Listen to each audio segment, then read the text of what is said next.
¿Alguna vez te has sentido abrumado porque no sabes cuál será la voluntad de Dios para tomar la decisión que necesitas tomar, esa decisión tan importante en tu vida? Quisieras conocer la voluntad de Dios para no equivocarte. Déjeme decirte que el sentir de Pablo en Filipenses 1:9 era rogarle al Señor por nosotros que nuestro amor abundase más y más en ciencia y conocimiento, para que aprobáremos lo mejor. ¿De dónde va a venir la sapiencia para tomar la mejor decisión en nuestra vida? De conocer su voluntad. Y su voluntad está claramente expresada en la palabra de Dios. Es por eso que nosotros tenemos que conocerlo profundamente.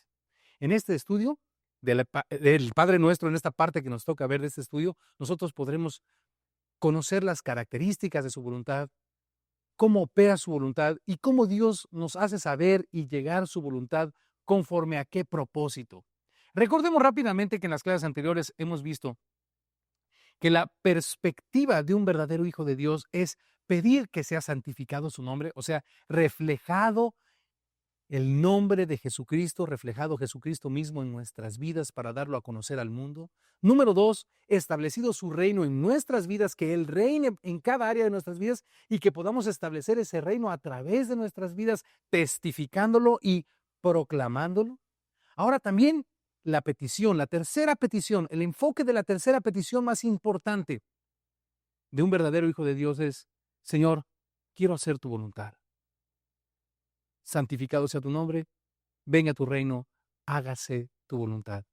Vamos a orar en este momento, vamos a poner este tiempo en las manos del Señor para que el Señor nos ayude a entender su voluntad para cada área de nuestras vidas y cómo podemos nosotros pedir conforme a su voluntad para tener las peticiones que hayamos hecho.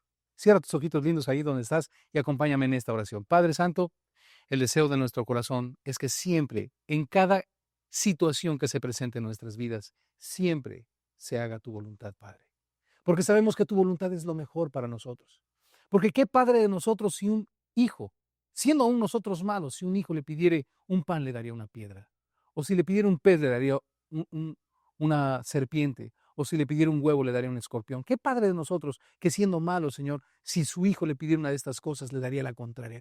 ¿Cuál de nosotros? Y si nosotros siendo malos sabemos dar buenas dádivas a nuestros hijos, tú nos harás saber tu voluntad, nos darás tu espíritu, Señor. Tu palabra dice en Proverbios 1, volveos a mi reprensión, y aquí yo derramaré sobre vosotros mi espíritu y os haré conocer mis palabras. Tú lo has prometido, Señor. El deseo de nuestro corazón, Señor, es hacer tu voluntad. Necesitamos conocer, Señor, entonces tu voluntad, para que podamos llevarla a cabo para gloria y honra de tu precioso nombre, porque tú mereces toda gloria y todo honor por cuanto tú nos amaste primero, dando tu vida, Señor, para rescatarnos, para pagar el precio de nuestros errores y hacernos hijos del Padre, y llevarnos, Señor, de la mano a consumar lo más hermoso, que tu imagen sea formada en nuestras vidas. Señor, ponemos este tiempo en tus manos y te pedimos, ayúdanos a conocer tu voluntad y ayúdanos a hacer tu voluntad. En el nombre de Jesús. Amén. Lo primero que yo quiero compartirte es que Pablo, así como acabamos de ver en Filipenses, tenía muy claro este concepto. Mira, ahora veamos Romanos 12, 1 y 2. Dice así: así que, hermanos, os ruego por las misericordias de Dios que presentéis vuestro cuerpo en sacrificio vivo, santo, agradable a Dios, que es vuestro culto racional. No os conforméis a este siglo, sino transformaos por medio de la renovación de vuestro entendimiento, para que comprobéis cuál sea la buena voluntad de Dios, agradable y perfecta. ¿Cuánta luz nos arrojan estos versículos? Así que, hermanos míos, os ruego por las misericordias de Dios. Lo primero que nos dice aquí Pablo es que antes de que tú puedas hacer su voluntad, necesitas conocer cuál ha sido la misericordia o misericordias en plural que Dios ha tenido para con tu vida. Ya que el amor que nosotros podamos profesarle al Señor y el poder para llevar a cabo su propósito depende de que recibas el amor de Dios. La Biblia no habla de lo que el hombre debe hacer por Dios, sino de lo que Dios hizo por el hombre, ya que lo que el hombre tiene que hacer es resultado de nuestra comunión recibiendo el poder, el amor, la misericordia, la gracia de Dios operando en nuestras vidas traerá como consecuencia una vida llena de fruto, llena de propósito y llena de multiplicación. Por lo tanto, lo primero que nos dice aquí Pablo es: hermanos míos, les ruego por las misericordias de Dios, antes de que quieras hacer algo, siéntate y reflexiona en todas aquellas cosas que Dios ha hecho por ti. Ahora, definamos la palabra misericordia. La palabra misericordia significa que Dios no me ha dado lo que yo merecía, ya que la palabra gracia es totalmente el otro lado de la moneda. La palabra gracia significa que Dios me dio lo que jamás hubiera yo podido merecer. Dios nos dio a su Hijo. Por gracia somos salvos, ¿verdad? Pero la misericordia es que Dios detuvo las consecuencias de nuestras malas acciones, de nuestros errores sobre nuestras vidas, poniendo a Jesucristo como el mediador de un nuevo pacto, quien pagó el precio de nuestros errores y detuvo la consecuencia del pecado y de la muerte sobre nuestras vidas. Así que lo primero que nos dice Pablo es, antes de ofrecer, antes de querer hacer la voluntad de Dios, siéntate y reflexiona un segundito, ¿qué fue lo que Dios hizo por ti? Ya que de esto depende que tú verdaderamente entres en una relación entendida del sacrificio de Cristo. Y como yo te dije al principio, no basta con entender cuál fue la misericordia de Dios. No, lo que Dios hizo por mí es que me libró del pecado y de la muerte y voy a ir al cielo cuando yo me muera. No, no, no, no. ¿Cuántas cosas? Dios me libró de tener SIDA por mis errores. Dios me libró de estar en un manicomio por mis errores. Dios me libró de tener una familia destruida. Dios me libró de haber abandonado a mis hijos. Dios me libró de un paro cardíaco. ¿Cuántas cosas? Por excesos. Dios me libró de una cirrosis hepática. ¿Cuántas cosas? Dios me libró de perderme, sencillamente. Así que lo primero que nos dice Pablo es reflexiona. Así que, hermanos, os ruego por las misericordias de Dios. Una vez que has reflexionado en sus misericordias, ahora Él te invita a hacer algo más. Ahora, en base a ese amor que has recibido, que presentéis vuestro cuerpo en sacrificio vivo, santo, agradable a Dios, que es nuestro culto racional. Lo primero que Dios te dice es, a través de Pablo, Dios quiere un culto racional. No llegar a cantar cosas a la iglesia y decir cosas y aprenderte liturgias sin entender nada de lo que estás haciendo ni lo que estás diciendo. Con tan solo el simple hecho de que voy a la iglesia para ver si me salpica un poquito del milagrito que necesito. Como si Dios fuera nuestra sirvienta, nuestro genio de la lámpara maravillosa, que viniera a atender nuestras necesidades y nuestros caprichos en el momento que nosotros queremos, con el simple hecho de pagarle yendo un ratito a la iglesia. Este no es el propósito de Dios. No piense pues quien tal haga que recibirá cosa alguna del Señor. Si no conoces su voluntad, no recibirás nada del Señor. Estamos aprendiendo a orar y aprendimos en Santiago que pedimos y no recibimos porque pedimos mal. Esa es la manera de pedir mal. Pero dice Dios que quiere que presentemos un culto racional. ¿Cómo se presenta un culto racional? Bueno, lo primero es que Él no quiere un sacrificio muerto. En el Antiguo Testamento, los judíos llegaron a ofrecer sacrificios muertos. Los sacerdotes ofrecían cualquier cosa, cualquier animal. Ya no tenía que cumplir con las características que Dios había prefijado que cumplieran los animalitos. Como si Dios quisiera sangre. Lo que Dios quisiera lo que Dios quería en aquel tiempo es que hiciéramos, o que el pueblo judío hiciera un memorial, que hiciera memoria de sus pecados y que viera la consecuencia que sin derramamiento de sangre de un inocente no habría remisión de pecado, y que este inocente tendría que tener características perfectas porque apuntaba al Mesías que no tendría pecado ni cosa semejante y que vendría a ofrecer de un nuevo linaje su sangre preciosa para limpiarnos del pecado. Pero el pueblo judío dejó de razonar en esto. Ofrecía un culto irracional. Muchos de nosotros hacemos lo mismo. Vamos a cantar, vamos a dejar un diezmo, vamos a dejar una ofrenda, pero no razonamos cuál es el propósito de Dios en nuestras vidas. Dios no quiere eso. Dios no quiere sacrificios muertos, animalitos muertos, cantos muertos, que no tienen ninguna vida en nuestra vida, ni ningún sentido, ni ningún propósito. Dios quiere primero que reflexiones en las misericordias y que reflexionando en lo que Él hizo por ti como consecuencia, ahora ofrezcas tu cuerpo en sacrificio. Sacrificio significa que es un costo que te va a costar. En un sacrificio vivo, Dios ya no quiere animalitos muertos, pero sí quiere un sacrificio vivo. Ya no quiere sacrificios muertos, pero uno vivo, que es nuestro culto racional.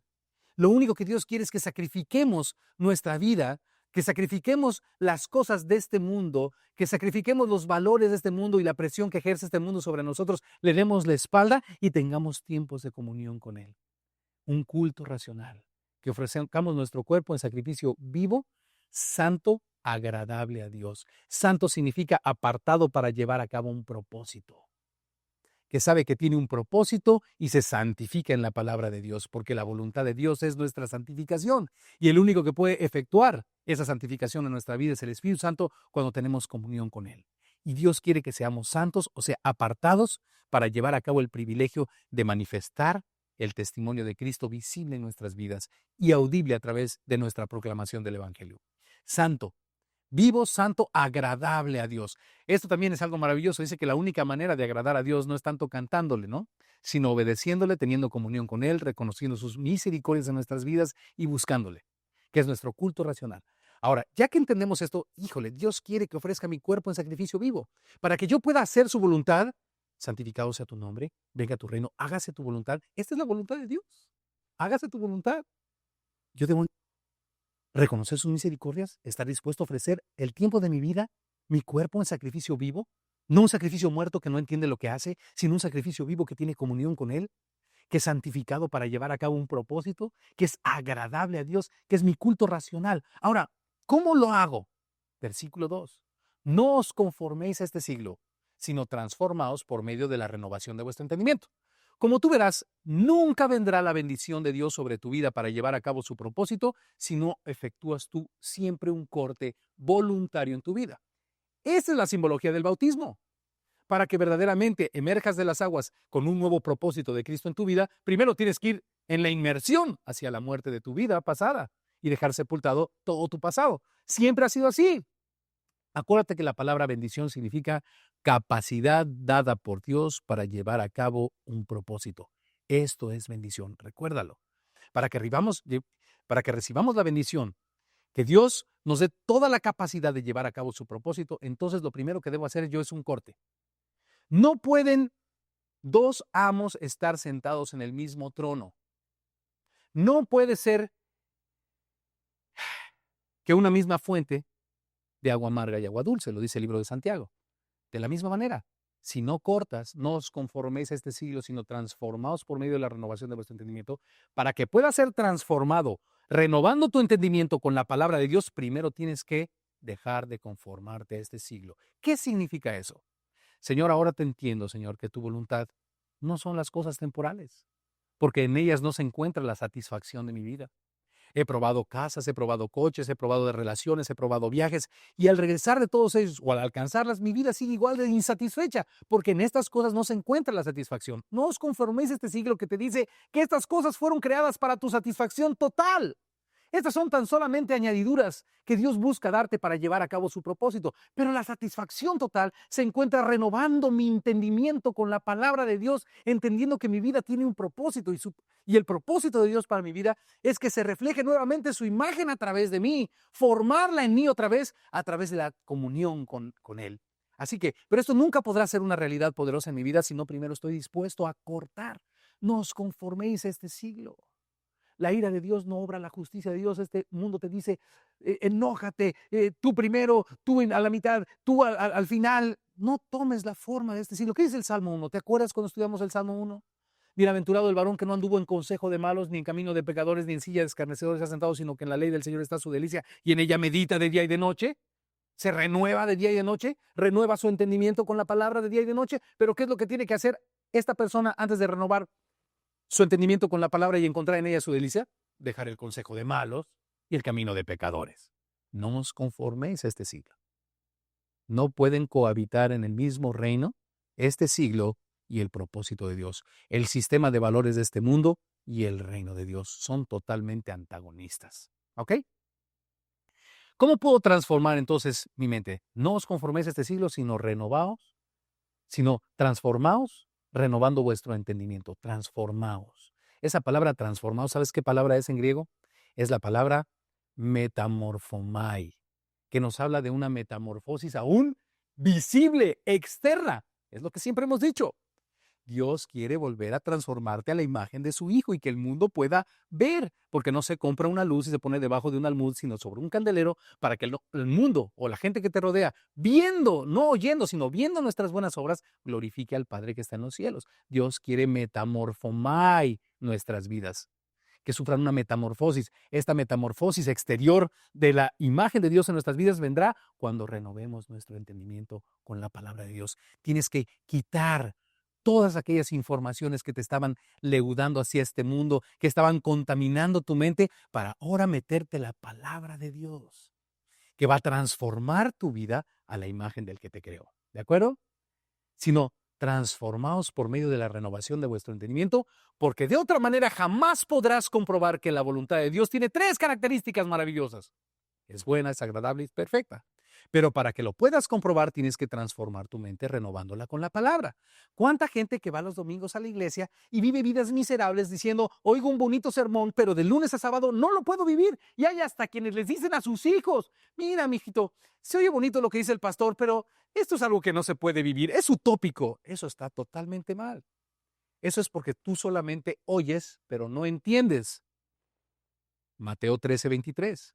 Pero el que es sembrado en buena tierra es el que oye y entiende y da fruto y produce. Esto ya lo vimos exactamente en nuestro módulo pasado de aprendiendo a ser un discípulo. ¿Cómo puedo yo entender el propósito de Dios en mi vida? No voy a volver a tomar eso.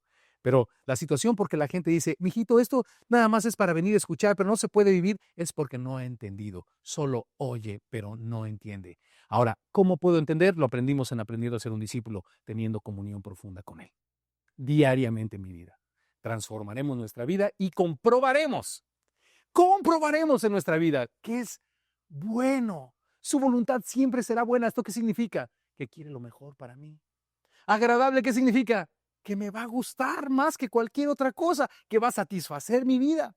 Perfecta, ¿qué significa? Que Dios, que el que comenzó la obra en mí, la perfeccionará para el día de Cristo.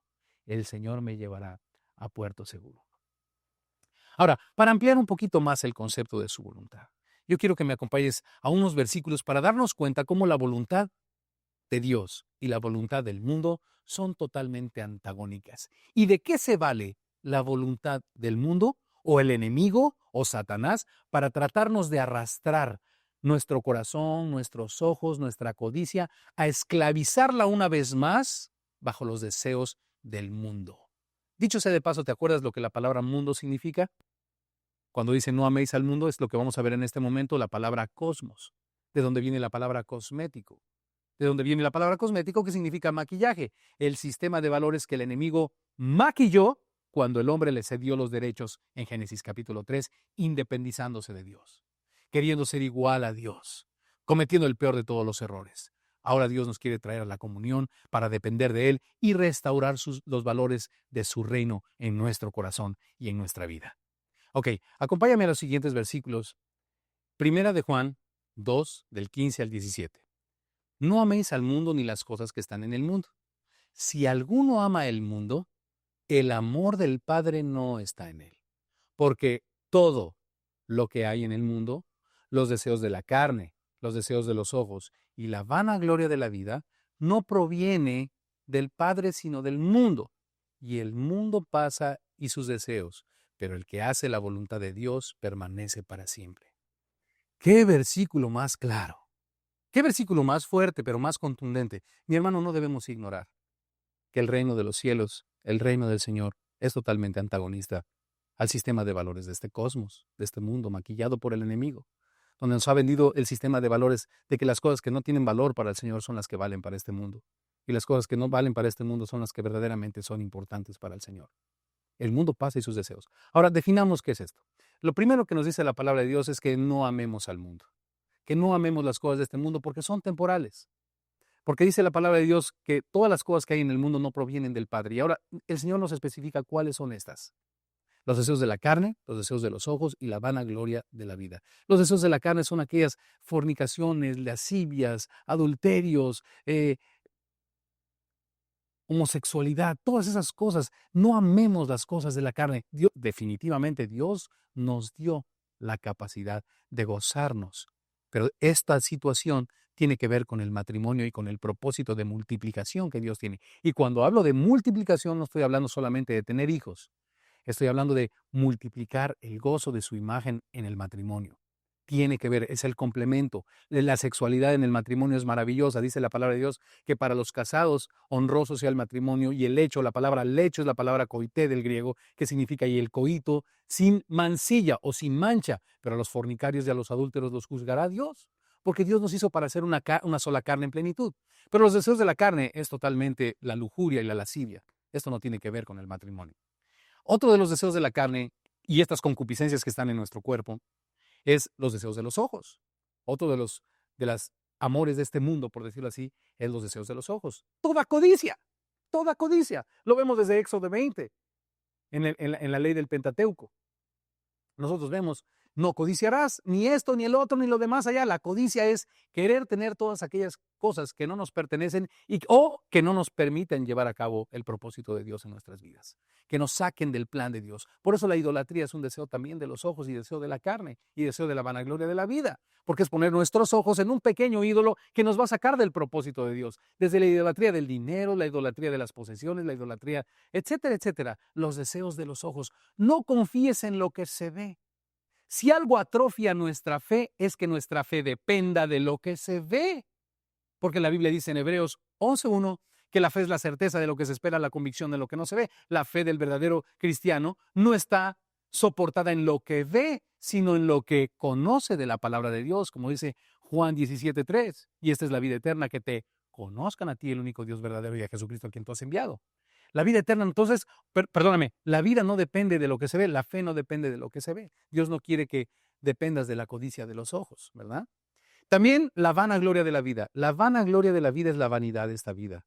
El querer ser otra vez como Dios, tomando nuestras propias decisiones independientes de Dios, o quitarle el trono, o quitarle al Señor el brillo y glorificarnos a nosotros mismos. Jesucristo dijo, ¿cómo podrán creer los hombres si reciben gloria los unos de los otros? Esta es la vanagloria de la vida, el querer ser reconocido, el reconocimiento. El verdadero Hijo de Dios tiene el concepto que había en Juan el Bautista: es necesario que yo mengüe para que Él crezca.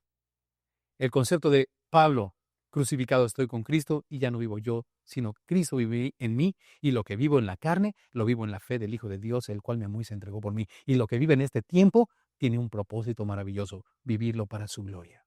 Ese es su reino, esta es su voluntad, mi hermano, que otra vez la imagen de su Hijo sea formada en tu vida. Es totalmente antagónica a la voluntad de este mundo, que trata siempre de estar seduciendo nuestras concupiscencias, tentando nuestras concupiscencias, seduciéndolas hacia los deseos de la carne, los deseos de los ojos y la vanagloria de la vida. Aquí ya expliqué qué son cada una de ellas. Dice la palabra de Dios que no nos engañemos. En estos mismos versículos dice que si alguno ama el mundo, el amor del Padre no está en él. Esta persona está engañada. Y luego dice, porque mijito, el mundo pasa y sus deseos. No ames el mundo, no eches raíces en este mundo porque es volátil, pasa en cualquier momento. Pero el que hace la palabra clave del día de hoy, la voluntad de Dios. Pero el que hace la voluntad de Dios, este permanece para siempre. Así que cuando tú pides hágase tu voluntad, estás pidiendo algo que te va a ayudar a permanecer para siempre. No es el que me dice Señor, Señor, el que entrará al reino de mi Padre, sino aquel que hace mi ¿qué? Mi voluntad. Esto es algo maravilloso. El enemigo, entonces, es aquella persona que siempre está tratando de seducir nuestros pensamientos, nuestros ojos, nuestra carne, nuestra vanagloria, las concupiscencias. Ninguno diga que es tentado de parte de Dios, porque Dios no puede ser tentado por el mal, ni Él tienta a nadie, Santiago, ¿verdad? Sino que cada uno es tentado cuando de su propia concupiscencia es atraído y seducido. Entonces la concupiscencia, una vez que ha concebido, da luz el pecado, y el pecado, siendo consumado, da luz la muerte, ¿verdad? Así que, mi hermano, la voluntad de Dios es antagónica. Estudiemos un poquito más acerca de la voluntad de Dios en los siguientes pasajes. Primera de Juan 5:19. Sabemos que somos de Dios y el mundo entero está bajo el maligno. Qué declaración más fuerte. Qué declaración más fuerte y más clara. Hay mucha gente que a los que creemos esto nos llaman fanáticos, pero la mayoría de esta gente son fanáticos de este mundo también. Lo terrible y lo triste de esto es que no se dan cuenta que el cosmos, detrás de todo este mundo que seduce nuestra carne, nuestros ojos y nuestra gloria o nuestra arrogancia o nuestra vanagloria o nuestro orgullo, está el maligno, tratando de apartarnos de hacer la voluntad de Dios, porque Él sabe que Jesús dijo que no es el que me dice Señor, Señor, el que entrará al reino de mi Padre, sino el que haga mi voluntad. Esas son las armas del enemigo que está usando para sacarnos de hacer la voluntad de Dios. Mi hermano, cuando ores para que verdaderamente recibas, esto es lo mejor que puede, Señor, pedirle al Señor: Señor, hágase tu voluntad. Tu voluntad, y yo debo ser coherente con lo que estoy pidiendo. Tu voluntad no puede ser un deseo de mi carne. Tu voluntad, Señor, ¿será tu voluntad que yo me divorcie para volverme a casar? ¿Tú qué crees? Dice que los deseos de la carne no provienen del Padre, sino del mundo. Señor, ¿será tu voluntad que yo me asocie con este socio que no es cristiano para que verdaderamente prospere mi negocio? ¿Tú qué crees? ¿Qué comunión tiene la luz con las tinieblas? No os unáis en yugo desigual. La codicia de los ojos. Señor, ¿será tu voluntad que yo me convierta en una estrella de cine y una estrella del canto que reciba los aplausos y la gloria para mí? ¿Tú qué crees? La vanagloria de la vida no proviene del Padre, sino del mundo. ¿Tú qué crees? Si alguno ama al mundo, el amor del Padre no está en él. Señor, lo mejor que yo puedo pedir es que se haga tu voluntad. ¿Cuál es la voluntad del Señor? Acompáñame a los siguientes pasajes. Primera de Tesalonicenses 4, 3a. Pues la voluntad de Dios es vuestra santificación. La palabra de Dios nos dice claramente cuál es la voluntad de Dios. Cuando tú le dices, hágase tu voluntad, mi hermano, la voluntad de Dios es que su imagen sea formada en tu vida. Esa es nuestra santificación. Santificado sea tu nombre. La voluntad de Dios es que cualquier cosa que hagas, cualquier decisión que tengas que tomar en tu vida, con respecto a cualquier cosa, está buscando santificar su nombre, está buscando que sea reflejado su propósito y su imagen en tu vida, o está buscando que sea satisfecho un capricho o una necesidad que no tiene por deseo el establecer el reino de Dios y el dar a conocer su nombre. ¿Cómo podemos pedir esto? ¿Estamos aprendiendo a orar? Ahora estamos entendiendo cuál es la voluntad de Dios, nuestra santificación. Cada cosa que digamos o hagamos, hacerla en el nombre del Señor, porque a Él le servimos, porque hemos sido comprados para que su imagen sea vuelta a formar en nosotros y que todo lo que hagamos le refleje. Así que, ¿cómo podemos pedir por algo que está fuera de su voluntad, como los deseos de la carne, los deseos de los ojos y la vanagloria de la vida, que están bajo el maligno y que pasa al mundo y sus deseos y que cualquiera que los busca, el amor del Padre no está en él? Pues mucho menos, si no está el amor del Padre en él, mucho menos estará de acuerdo Dios en darle estas cosas a esta persona. Pudiéramos decir como el adverbio o el proverbio mexicano, Dios no le da alas a los alacranes. Jamás te va a poner algo que te haga daño, que te estorbe para no alcanzar la meta. Así es la voluntad de Dios. Pero esto no es triste, esto es algo maravilloso, porque la voluntad de Dios es que reflejes a su Hijo. Y juntamente con el reflejo de su Hijo, conocerás la vida más abundante que jamás pudiste conocer. ¿Cómo podemos pedir por su voluntad? Acompáñame a los siguientes versículos. Juan 15, 7 y 8. Si permanecéis en mí, y mis palabras permanecen en vosotros, pedid todo lo que queráis y os será hecho. En esto es glorificado mi Padre, en que llevéis mucho fruto y seáis así mis discípulos. Más claro ni el agua, la voluntad de Dios.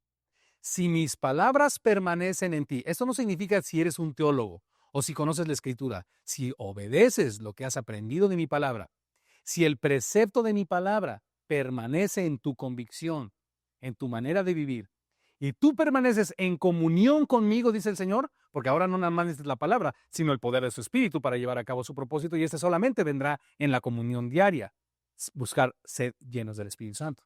Si mis palabras permanecen en ti, si mis preceptos, si mi forma de pensar, si mi perspectiva está formada en ti, si tu entendimiento está renovado por mi palabra y actúas en manera coherente a la renovación de tu entendimiento y permaneces en comunión con el Espíritu Santo, que es el que tiene el poder, entonces dice la palabra de Dios, pedid todo lo que queráis y os será hecho.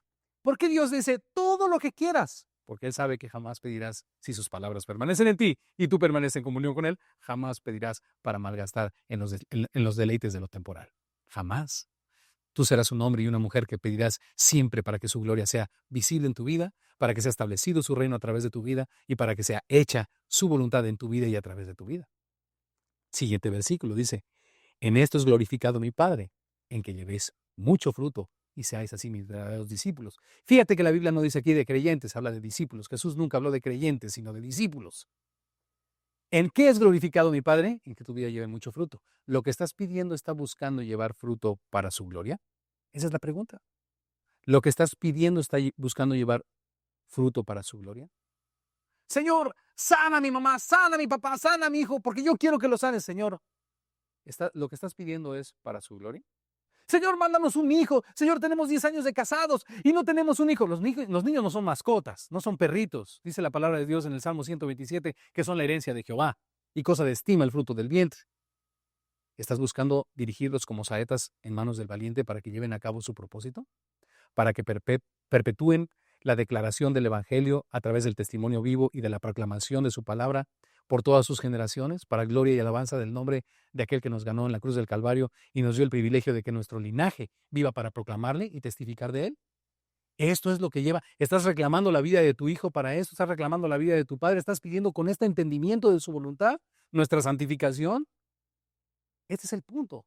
O solamente porque yo quiero, porque qué malo eres, que no haces lo que yo quiero, porque, ay Señor, pues no te entiendo. ¿Por qué haces las cosas de esta o de otra manera? Porque todo va a buscar su gloria, mi hermano. Todo va a buscar su gloria. Todo va a buscar que se haga su voluntad, porque la voluntad de Dios para ti y para mí es buena, es agradable.